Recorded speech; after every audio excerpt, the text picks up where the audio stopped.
Graças a Deus, graças a Deus.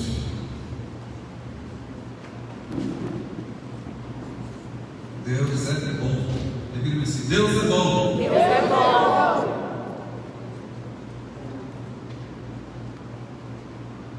Deus é bom. Romanos capítulo 4, dois versículos, o versículo 16 e o versículo 17. Olha só, irmãos.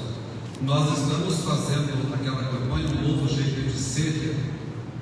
Então, como participar? Você pode trazer na entrada da igreja ali, no horário comercial, você pode entregar aqui roupas, sapatos, bolsas, alimentos. Se você pode doar para a cesta básica. A gente, essa semana, a nossa missionária Luciene, o pai dele, vieram organizar porque já estão colocando as doações. E o nosso desejo é atender aos necessitados, fazer uma ação social no bairro. Então, se você tem roupas em bom estado, sabe? Tem que estar em bom estado, sapato, bolsa e, é claro, alimentos, pode trazer para o culto na próxima quinta-feira ou durante a semana, lá no comercial, de 9 às 18, está aqui no portão da tela, tá certo? Irmãos, olha só, Romanos capítulo 4, os versos 6 e 17 nos diz assim, né? Davi diz a mesma coisa quando fala da felicidade do homem a quem Deus acredita justiça independente de obras. Verso 17: como está escrito, eu constituí pai de muitas nações. Ele é nosso pai aos olhos de Deus, em quem creu, o Deus que dá vida aos mortos e chama à existência coisas que não existem como se existissem.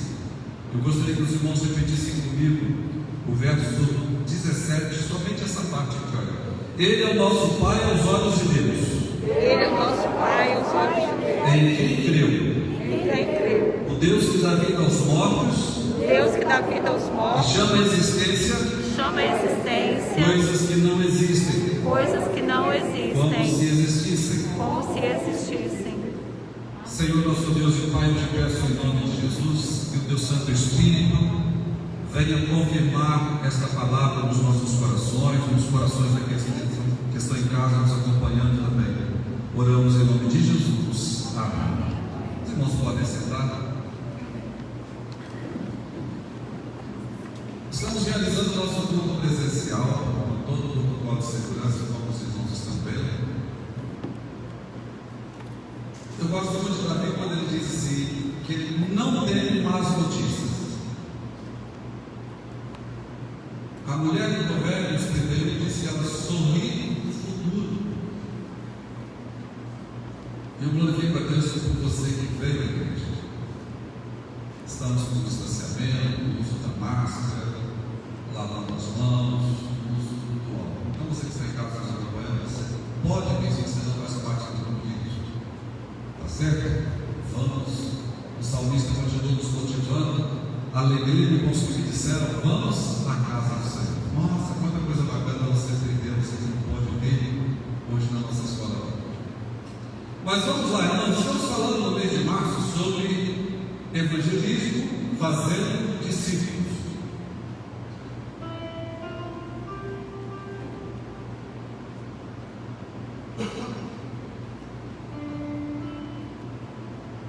Aquele que se converteu, Saulo de Tarso, se torna ovelha, ovelha se torna discípulo, discípulo se torna apóstolo, e aí agora ele começa a escrever suas cartas.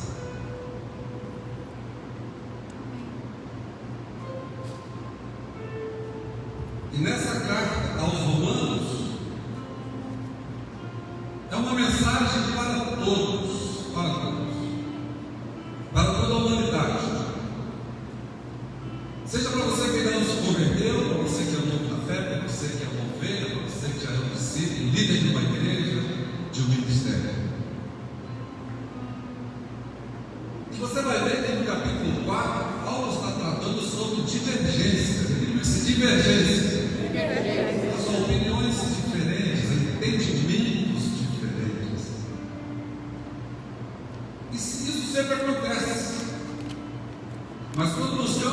respostas de Deus sempre nos sentimos seguros, nos sentimos fortes e bem-sucedidos. E se existe um momento em que a igreja vive, e não é somente no Brasil, o mundo vive hoje, muita divergência, polarizações, pessoas que pensam diferente, defendem as coisas, são incisivos e muitas vezes querem nos convencer. E vemos também como as pessoas mudam de opinião tão rapidamente. Romanos capítulo 3, aí volta um pouquinho, verso 29.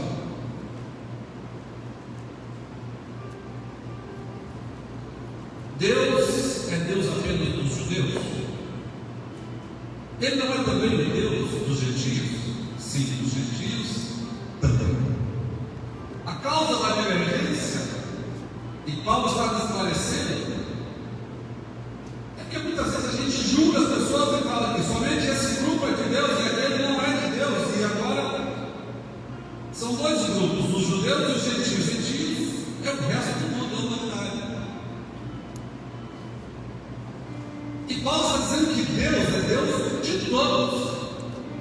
Agora, muitas vezes a gente não quer que Deus seja o Senhor da vida da gente. Tem gente de casa que sabe, está agora nos acompanhando, mas Deus deu ao homem o direito de escolha, o livre arbítrio. Saul foi escolhido como rei, mas ele deliberadamente escolheu desobedecer a Deus, e Deus não interferiu. Vamos pegar só mais um exemplo. Quando a gente vem para o Novo Testamento, Judas era um dos discípulos, caminhou com Jesus, assistiu os milagres, ajudou no ministério, cuidava das finanças de Jesus, mas ele escolheu trair o seu mestre. E há pouco tempo atrás eu estive em Aracruz pregando, e um pastor ancião, nos seus 78 anos, eu acho, no final me levaram para comer uma pizza. E a Bíblia nos ensina sobre a voz da sabedoria, que nós devemos dar ouvidos aos anciãos, os mais velhos. E naquela mesa, procurei falar menos, eu queria escutar um pouco daquele paizão ali, daquele pastorzão. E a filha dele, uma mulher muito culta, estava assim, chamando a atenção do pai, porque na igreja tinha acontecido uma divergência. Um líder da igreja tinha levantado contra o pastor. Aí ele, com toda a sua sabedoria, falou assim: minha filha, você lembra de Judas? O que Jesus fez? Jesus falou: corda para ele, corda. Ele se enrolou na corda no rio.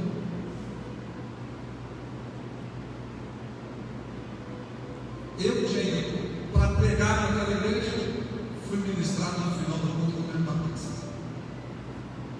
E às vezes eu faço assim aqui na igreja, eu deixo o líder e estou dando corda para ele. Porque eu já falei, já ensinei a palavra. Quer insistir na divergência?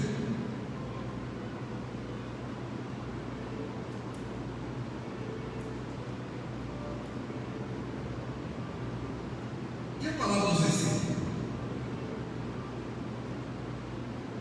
Segundo Crônicas, capítulo 20, verso 20, diz assim: tenham fé no Senhor, seu Deus, e vocês serão sustentados. Tenham fé nos profetas do Senhor e terão a vitória. Em outra versão diz: sereis bem-sucedidos. Então, nesse tempo que nós vivemos de incertezas, dias difíceis, irmãos, dias que a gente sabe, uma hora é uma informação. Ontem à noite recebi um vídeo aqui na Serra, no nosso município, no supermercado. Você quer fazer compra? Tem um decreto agora do governo do estado, e que você, se quiser comprar uma sandália havaiana, assim, chinelo, você não pode comprar, porque isso é considerado não essencial. Fechado ali dentro do mercado, ou seja, você trabalhou o dinheiro do suor do seu rosto, e você não pode comprar o que você quer com o seu dinheiro. Isso ontem à noite.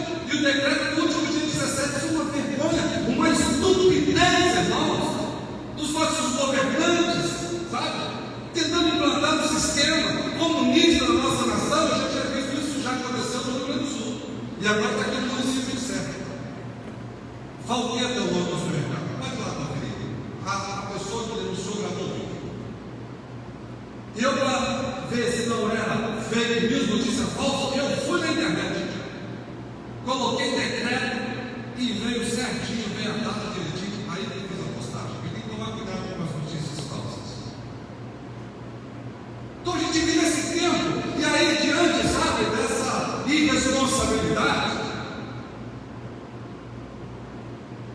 dos nossos gestores públicos, o presidente tira todos os impostos federais sobre o combustível. O que o governador do nosso estado fez? Aumentou o imposto que foi tirado do presidente. Então, nesses dias difíceis, eu vou me apegar em quê? Vou acreditar no quê, irmãos? Eu tenho que acreditar no que a Bíblia diz: tenham fé no Senhor, o seu Deus, e vocês serão sustentados. Desfalecendo segundos, tenham fé nos profetas do Senhor e terão vitória. Então, se você tem que crer, se existe alguma coisa que você tem que crer nos nossos dias, é na palavra de Deus, nos homens de Deus e nas mulheres de Deus. Aleluia! Vai acreditando nas pessoas que nós, de boa fé, elegemos nas últimas eleições. A nossa pátria é o céu, irmãos. Não saímos deste mundo. Não pertencemos a ele. Precisamos nos conviver como pessoas, como comunidades. E aí Paulo está dizendo aqui, porque havia um grande problema em Roma. Os judeus estavam divididos, achando que Deus, as promessas, eram somente para eles, os gentios não. E aí Paulo está dizendo: olha, Deus é Deus para todos. Vivemos nesse tempo difícil, portanto não podemos ficar dispersos, oscilando entre um pensamento e outro. Agora é o tempo de nós estarmos juntos, termos unidade, darmos as mãos, irmãos.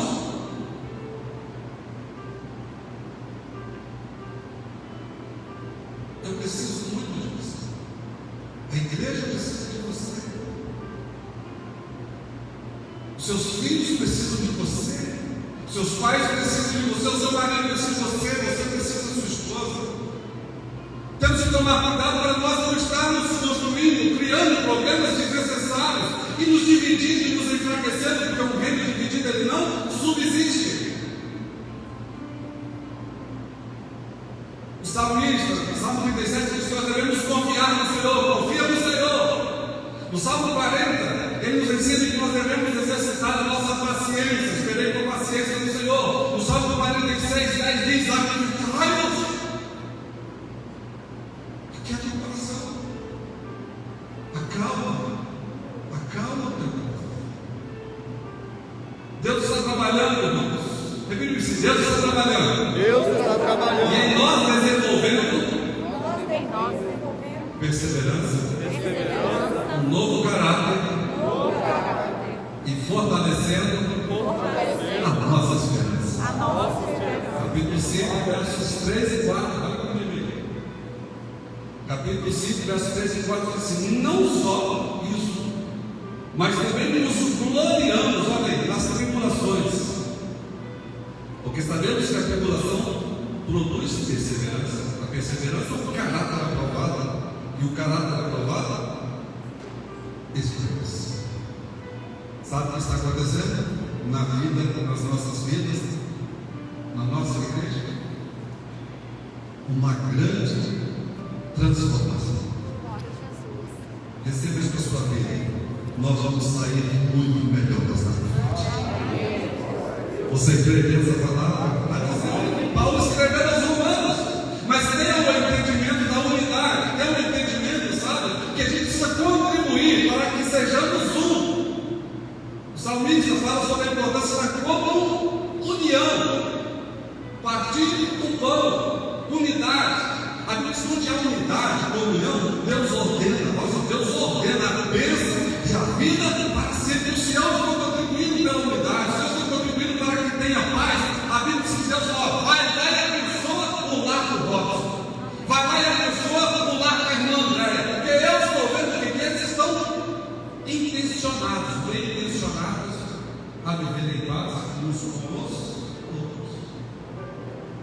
Agora, Agora, se eu sou um agente para discórdia, o contrário é verdadeiro. Você pode aguardar que a destruição esteja a caminho.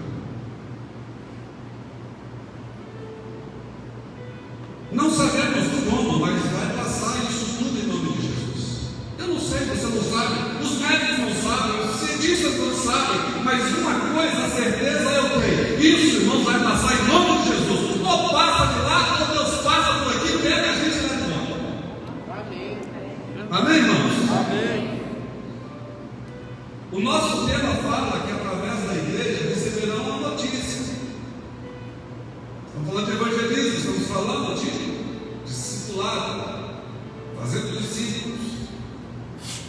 E a gente tem que tomar cuidado para a gente não ficar igual papagaio, repetindo notícias ruins, falar sobre o Covid, pandemia.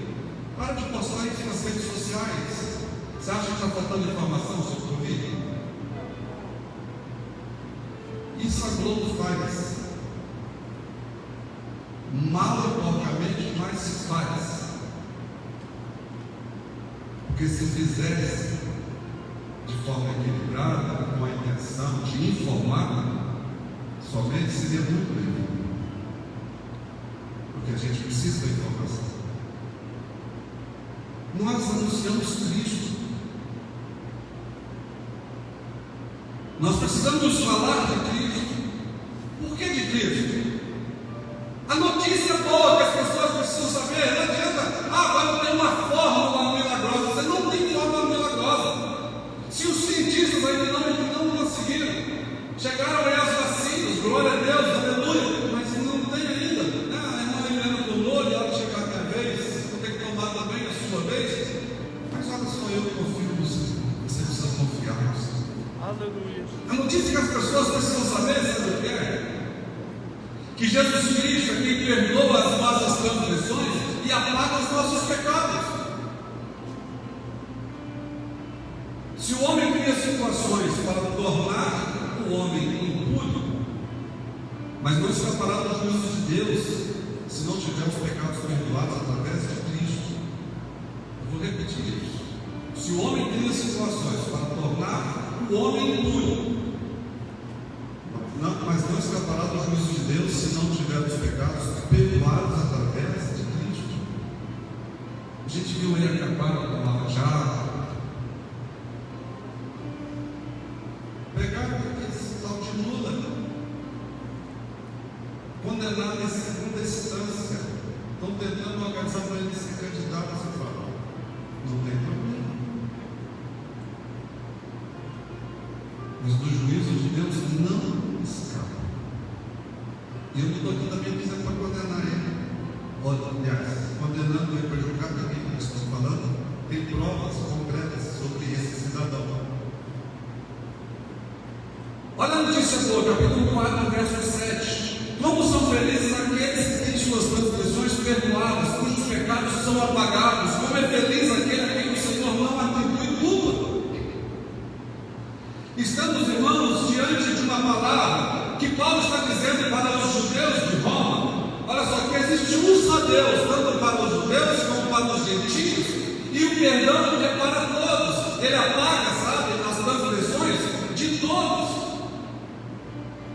Mas olha para 4, verso 25.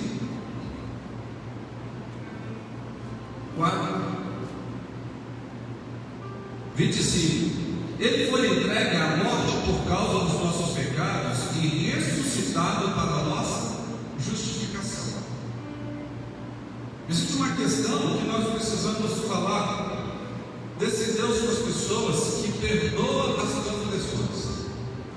Um Deus que apaga o pecado das pessoas. Mas como se processa isso? Através do sacrifício de Cristo. E se eu não passo pelos olhos, pela lupa do sangue do Cordeiro, e não aceito, não desço as águas, e não sou batizado, não tenho garantia alguma de passar a eternidade com Deus.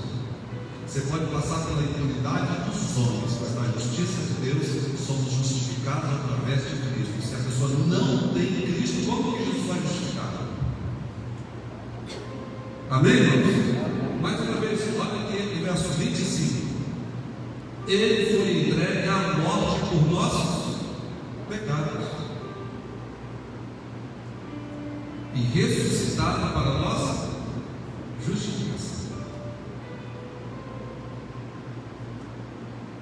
Muitas pessoas vivem carregando o peso dos seus pecados. Assim era a minha vida sem Deus. E muitas pessoas não sabem como receber o alívio, estão sofrendo angústia e amargura. Alguns porque não ouviram, e outros por terem um coração muito duro e não querem admitir e se converterem a Jesus Cristo. Porque o único que traz alívio para as pessoas é Jesus. Jesus fez o convite mais lindo, sabe, que já me foi apresentado. Jesus falou assim: vinde a mim, todos vós vais ser cansados, sobrecarregados, e eu vos aliviarei. Tomai sobre vós o meu jugo e aprendei de mim, que sou manso e humilde de coração, e encontrareis descanso para as vossas almas. Glória a Deus. Aleluia. Mateus capítulo 11, versos 28 a 30. Paulo, na sua carta aos Romanos, claramente ele ensina sobre aceitar o outro. Ele fala sobre a unidade. E que Deus é Deus de todos. Deus não é, sabe, exclusivo de uma denominação.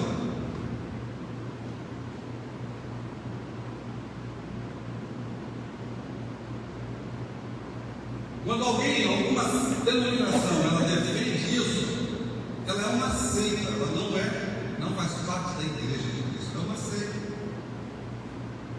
E não é difícil a gente compreender isso. Olha só, mais uma vez em capítulo 3, verso 29. Deus é Deus apenas dos judeus. Deus é Deus apenas da Assembleia de Deus.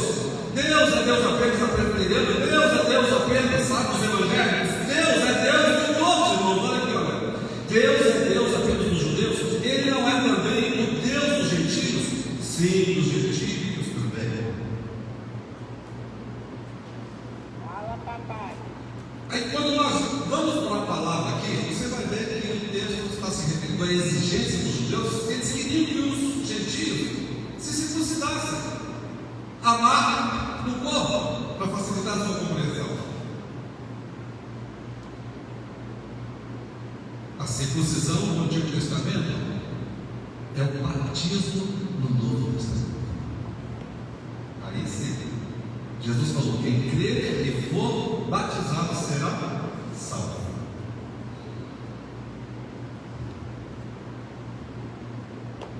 No capítulo 4, verso 16, olha só, capítulo 4, verso 16, olha as palavras de Paulo no finalzinho, olha só, verso 16, a última frase: Ele é o Pai de todos nós. Ele quem? Abraão.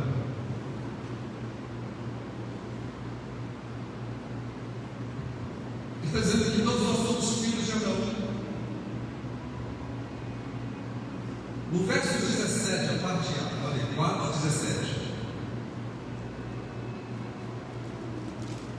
Como está escrito: eu constituí pai de muitas nações. Repita assim: eu constituí pai de muitas nações. Irmãos, olha só, Paulo é um homem muito culto. Me chamou a atenção aqui que Abraão é pai de muitas nações. E olha só, por que não é de todas?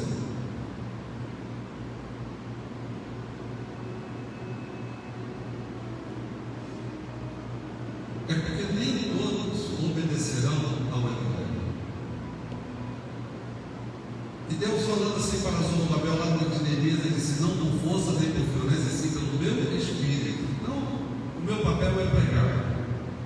Agora, se a pessoa vai aceitar o Evangelho de Cristo, é uma escolha pessoal. Abraão é o pai das principais principais religiões do mundo. Você sabe que hoje, estudando essa palavra, eu vi que o islamismo nasceu primeiro que o judaísmo. Porque Ismael nasceu primeiro. Foi a primeira nação. Depois veio Isaac, filho da promessa. E do judaísmo nasceu o cristianismo. Repita o princípio: islamismo, judaísmo, cristianismo. Quem é o pai dessas crenças? Abraão. Profundo isso, né, irmãos? A gente acha assim, gente, a origem de tudo vai acabar lá em Abraão. E o que Paulo está explicando para os judeus é que a exigência deles era a circuncisão. E Paulo está explicando para eles que a circuncisão veio através da lei, veio depois. E a promessa veio antes, através de Abraão, que todos nós seremos abençoados a partir de Abraão. A circuncisão é algo específico para o povo, para os judeus. E essa não pode ser a causa da divisão, da separação. Deus é o Deus de todos. Eu quero agora, já chegando na parte B, na última parte do nosso estudo, da mensagem do Laodiceu, ainda no tempo do evangelismo, fazendo discípulos, Paulo está deixando claro para os romanos que a felicidade do homem está em Deus. Repita isso: a felicidade do homem, mais uma vez, a felicidade do homem está em Deus. Assim, a minha felicidade está em Deus. Irmãos, olha só, nós lemos aqui o capítulo 4, no verso 6, o primeiro versículo que eu li. Olha só, Davi diz a mesma coisa quando fala da felicidade do homem, a quem Deus acredita justiça independente de obras. Então a felicidade que é gerada no meu coração, no coração de você que está me acompanhando em casa, ela é gerada não é a partir de obras, não é a partir de coisas, sabe? Não é isso aqui. Esse dia eu ouvi o pastor Cláudio Duarte, ele diz a felicidade, às vezes você compra um aparelho novo e você fica todo feliz, até o lançamento do próximo modelo, porque quando chega o outro modelo, você ficou triste, você fica outro. Não é isso? Mas quando você tem uma experiência com Deus, quando você entrega a sua vida para Jesus, a felicidade que é gerada em você é a felicidade que Jesus Cristo proporciona. E o sangue de Jesus, o sangue dele, nos purifica de todo pecado. Aleluia. Mas Paulo está falando aqui no verso 6. Davi diz a mesma coisa quando fala da felicidade do homem. Paulo está, sabe, no Novo Testamento, fazendo referência ao rei Davi lá atrás, filho de Jessé, que ele afirmou isso, que a felicidade do homem, ele está falando sobre a felicidade do homem, e muitos estão buscando a sua felicidade em lugares errados, com pessoas erradas, fazendo coisas erradas, e é muito simples você ser feliz se você abre o seu coração, abre o seu entendimento para as coisas de Deus. E como eu tenho assistido pessoas, tenho visto e conheço pessoas que já ouviram e conhecem a verdade, mas elas têm o coração fechado para Deus. O que é a felicidade? A qualidade é o estado de feliz, estado de uma consciência plenamente satisfeita, satisfação, contentamento. Como que as pessoas tentam preencher a busca pela felicidade? São as mais diversas formas. Existem mulheres que pensam que é um outro homem. Existem homens que pensam que é uma outra mulher. Existem pessoas que a compra de um smartphone novo. Outros pensam que comprando uma camisa nova de marca ou não. As irmãs que compram essa bolsa chique, esse sapato, essa sandália bacana, o pinta o cabelo, uma maquiagem nova. Aí você vê que as drogas, o álcool, os prazeres, não prejudicou.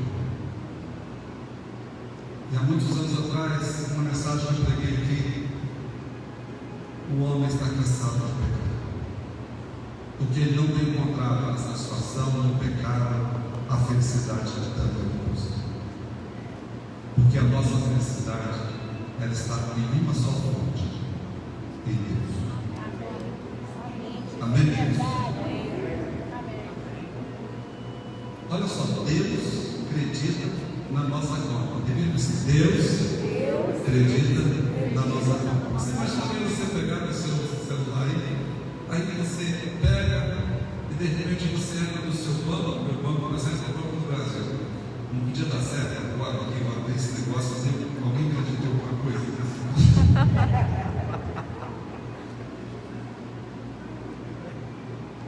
Estou tentando, está dando erro. Cadê abrir o aplicativo? O homem pode não acreditar na sua conta, a instituição pode não acreditar na sua conta, mas Deus acredita na nossa conta. Aleluia. Você pode aplaudir o Senhor? Não, que coisa maravilhosa! Olha aqui, para mim, fala da felicidade do homem a quem Deus acredita justiça, independente do que você faz nas obras. Ou seja, Deus nos quer bem porque Ele quer bem e de graça, não é por aquilo que eu faço, não é porque eu estudei para fazer essa palavra e agora Deus me abençoou porque Ele quer me abençoar. Deus abençoou você porque Ele quer abençoar, Deus abençoou você porque Ele quer abençoar, e olha só, Amém. gosta da sua bênção. Glória a Deus. Não faz acepção de pessoas. Ou seja, Deus tem coisas para acreditar na sua vida, na sua família, na sua casa, nessa igreja, na minha vida, no seu trabalho, no meu trabalho. Amém, irmãos? Não é o que fazemos, mas é o que Deus faz que traz felicidade no homem. Profundo isso, não é, irmãos?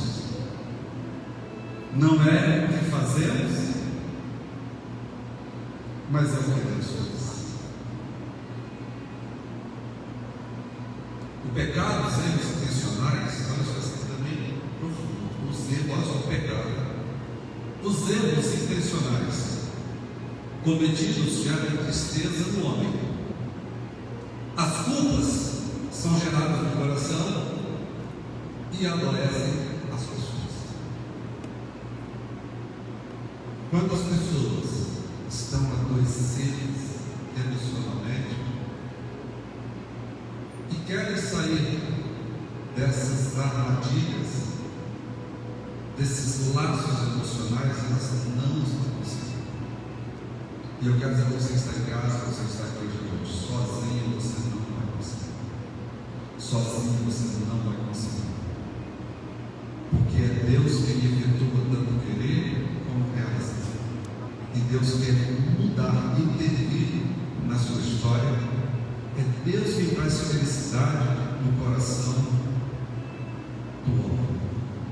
Eu vou ter que parar a mensagem aqui, porque eu tenho impressão que eu desci a hora e eu preciso fechar o culto desta noite.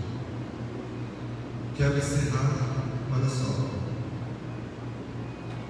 É possível estarmos tristes mesmo com Deus, sabia disso?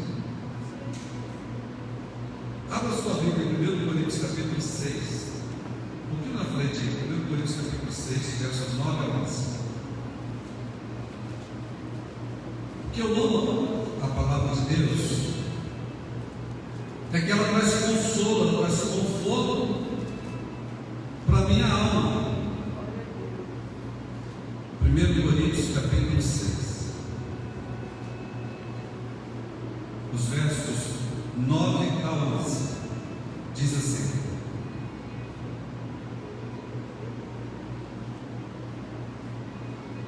não, irmãos, é 2 Coríntios capítulo 7. Nós vamos lá nesse aí, 2 Coríntios capítulo 7.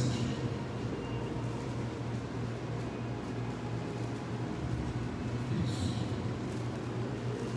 Os versos 10 diz assim: a tristeza, segundo Deus, não produz remorso,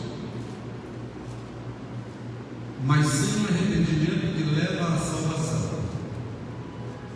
E a tristeza, segundo o mundo, produz morte.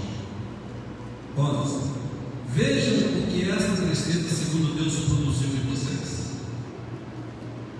Que dedicação, que desculpas, que indignação, que temor, que saudade, que preocupação, que desejo de ver a justiça feita. Em tudo vocês se mostraram inocentes a esse respeito. Mas quem promoveu essa tristeza e gera isso no nosso coração, que nos torna uma pessoa melhor? Deus. É Deus tratando comigo, Deus tratando com você. Agora sim, vamos lá em 1 Coríntios capítulo 6, verso 9. Aí nesse texto, Paulo está falando de uma relação de erros, de coisas feias que muitas vezes a gente faz, ou estamos envolvidos, ou estávamos, e é bacana a gente ver isso. 1 Coríntios capítulo 6, verso 9 diz assim: vocês não sabem que os perversos não herdarão o reino de Deus? Não se deixem enganar. Nem morais, nem idólatras, nem adúlteros, nem homossexuais, passivos ou ativos. 10. Nem ladrões, nem avarentos, nem alcoólatras, nem caluniadores, nem trapaceiros herdarão o reino de Deus. Assim foram alguns de vocês. Olha como é que é o verbo do passado. Assim foram alguns de vocês. Mas vocês foram lavados, foram santificados, foram justificados no nome do Senhor Jesus Cristo e no Espírito do nosso Deus. Então, quer dizer, Paulo agora escrevendo aos Coríntios, está falando que isso aqui é coisa velha, já passou. Mas se faz parte do presente, você precisa se libertar, você precisa abrir mão disso. A felicidade está ligada diretamente aos pecados perdoados por Deus. Então, no capítulo 4, o verso 7, a gente para aqui. Vou até marcar, porque eu vou parar aqui. Como são felizes aqueles que têm suas transgressões perdoadas. Às vezes você acha que o seu erro não tem perdão.